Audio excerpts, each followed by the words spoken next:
Hi అండి, అందరికీ నమస్కారం అండి. మొన్న సంకటహర గణేశ్వర వ్రతం చేసుకున్నాను. ఆ రోజు సాయంత్రం చేసుకున్నానండి పూజ. ఈ 2026లో ఇది ఫస్ట్ టైం చేసుకోవడం, ఇదే ఫస్ట్ సంవత్సరం.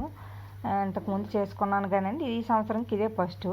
చాలా బాగా జరిగిందండి. పిల్లలు ఎగ్జామ్ టైం కదా, పిల్లలకి ఎలాంటి ఆటంకం లేకుండా మంచిగా రాయాలనేసి నేనైతే వ్రతం చేసుకున్నాను. ఆ మరుసటి రోజే ఇంకా ఏటమ్మ హోమం కూడా చేయించుకున్నామండి. చాలా బాగుందండి, చాలా బాగా అనిపించింది. వ్రతం చేసుకుని మరుసటి రోజు హోమం చేసుకుంటే ఆ పూజ సిద్ధిస్తుంది అంటారు. చాలా బాగుందండి.